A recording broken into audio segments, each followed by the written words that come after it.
All right. So I've already asked a few of you today. Ooh, you can hear it. Jeez. Can you turn it down in here? Actually, I don't need it in here, but if they can hear it, then that's fine. I don't know who all actually watches, but. All right, I've asked a few of you today, but what are some summer plans? Anybody doing anything fun? I know we have one here in the front, maybe going to Florida. Pensacola, yeah. Anybody else? Vacations? No? Nobody? Gosh, yes, there's some boring people. Where are you going? Where are you going? Just going to Florida? That's a vacation. What do you mean? I'm doing nothing. I got a job. I'm not doing anything. Anybody playing sports? Oh, several people. Yeah, that's big time.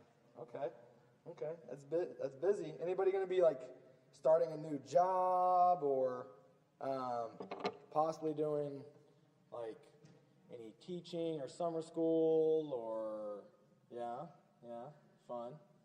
fun. Anybody doing anything new, like really new, like a new job or anything like that? For the first time, you got that job this year? Yeah. And where are you getting a new job? Where are you working? Work at Hy-Vee. Okay. Good deal. And so I asked that just to kind of break the ice, but really I want to ask a question. Raise your hand if you have a relationship with Jesus. High in the sky. Yeah. Everybody should be peer pressured to raise their hand, actually. That's how that usually goes. Next question, this is kind of, you don't have to answer it, but do you value your relationship with Jesus Christ? Okay, we got a couple answers anyway. That's fine. That's fine. Okay, so today our lesson will be revolving, and we'll come back to that, but today our lesson will be revolving around a parable of the bridesmaids and the bridegroom. So you can turn, if you have your Bibles, you can turn it to Matthew 25, 1 through 13. Pull it up on your phone. I have mine on my phone, so not a big deal. Go ahead and pull it up.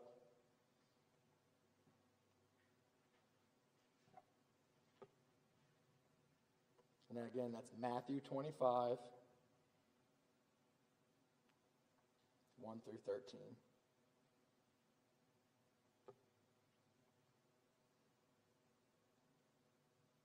That may have been the wrong one. No, that's fine.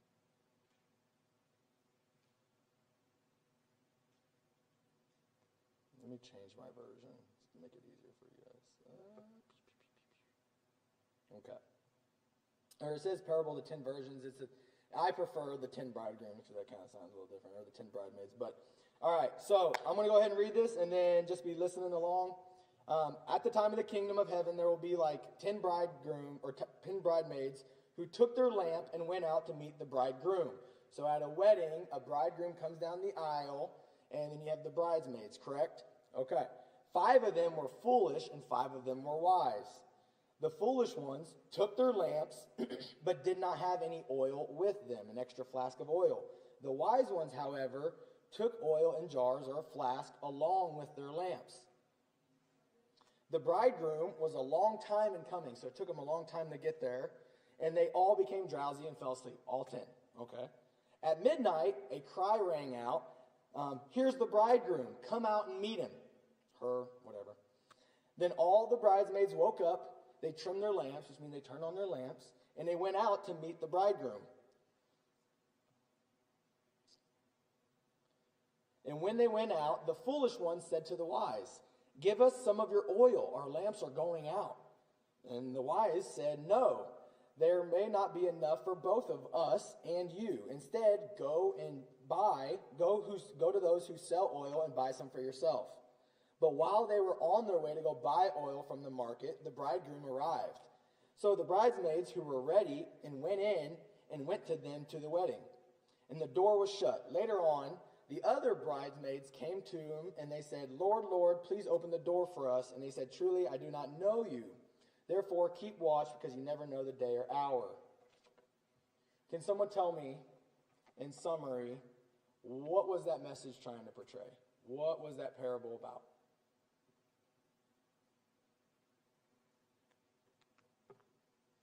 Anybody? Come on, somebody?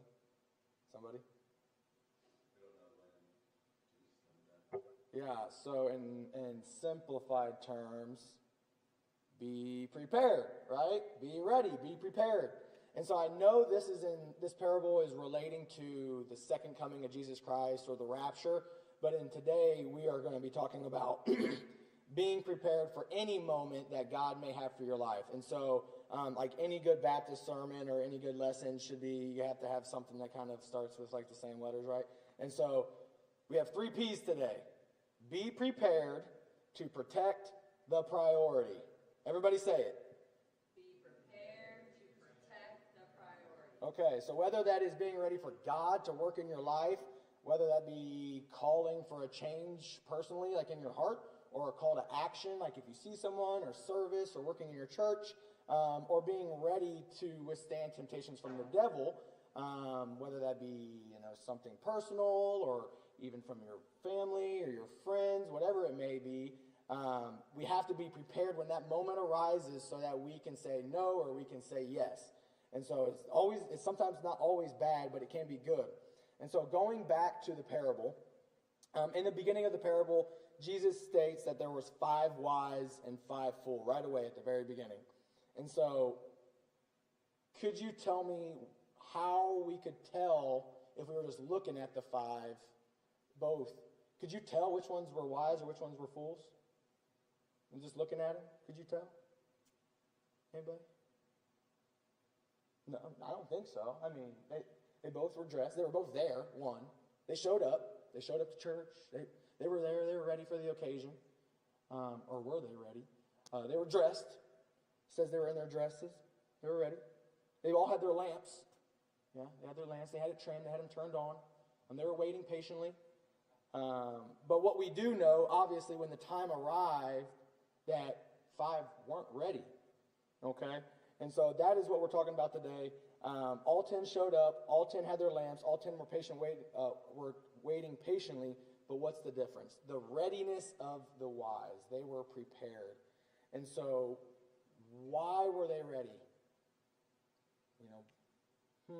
Was it just they thought, today I'm just going to bring some extra oil. I don't know. Maybe it's one of those days. I would say, going back to my second question, again, do you value your relationship with Jesus? I think when they were invited to this wedding, they were invited to this relationship with Christ, they valued that. And they were like, I'm going to make this a priority. I'm going to make sure no matter what happens, whether the bridegroom is late in this example in the parable, whether it's I have a vacation pop up, I have sports that take my time, I have a new job that I have to prepare for, or I have other requirements, or things happen, my car breaks down, or I do lose my job, or I have a death in the family. I spiritually am going to be prepared this summer with this change to be keeping the priority, which is our relationship with Jesus. And so, kind of the star point, the wise valued their position or relationship with the bridegroom, and their values are demonstrated by their behavior. And so it was a change of heart because they have a relationship with Christ and they value it, that then influences their behavior moving forward. So they had a plan, they were prepared. So I ask again, do you value your relationship with Jesus? Because, summer has a big change of your schedule. There's going to be things that influence it. I mean, you're not in your normal routine. And so, like I said, being ready for God to work in your life. Being ready to be called to action, whether it's at a ball field or at your new job or even on vacation. Be thinking, where am I going to church while I'm on vacation? Maybe if I'm out of town for a sporting event, is my work schedule going to conflict with Wednesday nights or Sunday evenings if we have small group services or with Sunday mornings for church? And so, asking those questions up front, preparing for that up front to keep the priority, to protect the priority is important. And I think that's what we're trying to focus on today, to really put us all in a mindset of, okay, yes, there is a lot of change coming. And I know a few of you are making jokes like, oh, I don't like change. I'm a conservative. So am I. I don't like change. It means I have to prepare. It means I have to work harder. But if we value our relationship with Jesus, that's what we have to do. And when it comes down to it, it's what we're called to do. That's what the Bible states we have to do. And so, again, are we prepared to protect the priority? And so today we have 5 questions. We have 5 questions, And we have paper in the back, or you can use your phone if you want to go to your notes. Because we're going to make sure that we're prepared before we go into small groups and we share. I want you guys to have a second to reflect on your own, because I know when we pose questions in groups, it can be like, wait, I just need a second. So you're going to answer all 5 of these questions in your notes. And they can just be bullet points. Obviously, we can elaborate them more when we get into our small groups. But I do have one thing to add to what Caleb said. The devil loves to trick you on transition times of your life. We have some people who have already been to college, and a huge transition to college is the time when the devil likes to sneak in and rearrange all of your priorities. And even if you're not getting ready to go to college, summertime is a major transition for your life.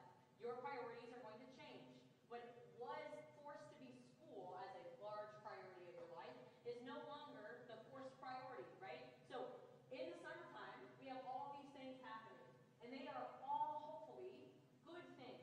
Sports are a good thing. Dance is a good thing. Vacations are a good thing. Family is a good thing. But our number one priority needs to be pursuing the relationship of Christ. So if that means, hey, you know what, Sonic? I really need to try to make sure I'm available until 10:40. I can start at 10:45 on Sundays because I really need to go and be at church on Sunday mornings. And they might turn around and say, too bad, Ross, you're fired. But they probably won't. They'll say, Ross, Yeah. I'm sorry, we actually can't afford to do that. You're going to have to work on Sunday mornings. And I'm not telling Ross to argue or quit his job, but what is Ross going to have to do? He's going to have to reprioritize. He's going to have to say, okay, if I'm not going to be able to attend on Sunday mornings, where am I going to fit this in? Where am I going to fit in time to make sure that Christ is still the number one priority? Not making tips at Sonic, not having the best batting average, not making the most threes, right? Whatever the case may be, if there is something that is trying in the summer routine to take over the priority of your pursuit of Christ, it goes from being a good thing to now a thing the devil is using to shift your priorities. All right? So our whole goal today when you leave is to make sure that you are prepared for this transition. We are protecting the priority in this change, and that priority, number one, is being Christ. Okay? So, the first question you're going to answer in your phone is this. What is one thing you've learned about yourself this school year? What is one thing you have learned about yourself this school year?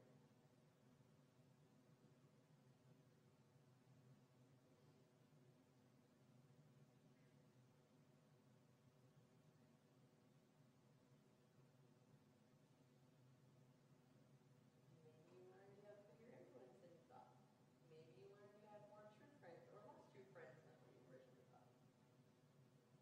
Maybe you learned you're really good at algebra. I'm just kidding. All right, number 2. What is one thing you learned about God this year? And in kind of italics, I put, what is the situation, the blessing, or the challenge that revealed this characteristic?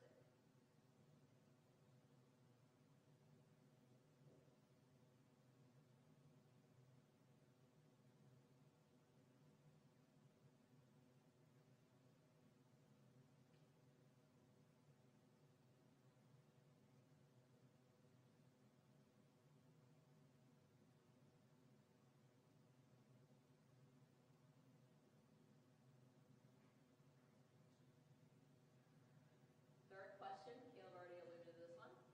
Where is your faith right now? What does your relationship status with the Lord look like? Are we just snapping? Are we just talking? Are we exclusively dating? Like, no, I know the details you guys put into your different levels of dating nowadays. What is your relationship with Christ? Is he number one? Is he taking the priority of your time, of your money, of your headspace? Where are you in your relationship with the Lord? Excuse my penmanship, I'm a doctor. Not yet. Jerk. Almost. I'm practicing.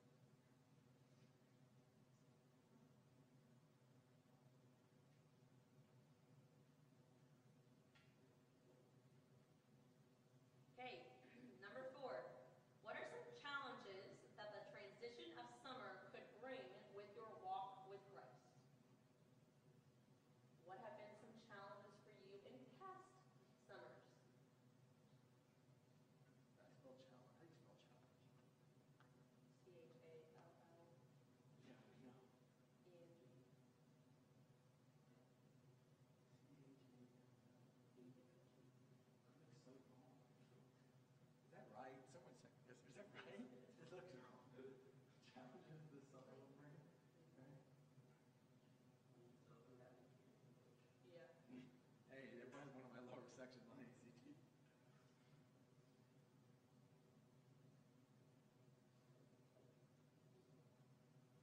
And then five, where we'll probably spend most of our time today, is what is your summer plan? Your game plan for the summer. When we play sports, we scout, we have a game plan going into the big game. When you hunt, you go in with the right attire, you go in with the right spot. You have a plan for you to be successful. So what is your summer plan to continue to protect the priority of Christ?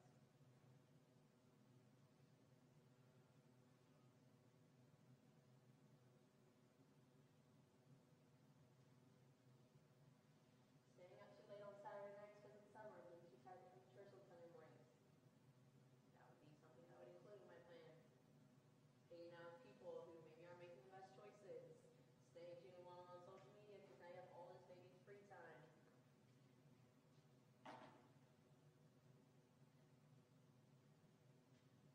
Maybe you have a goal for yourself. Maybe you want to have this many verses memorized before August when school starts. Those are all just examples. Those are what I mean.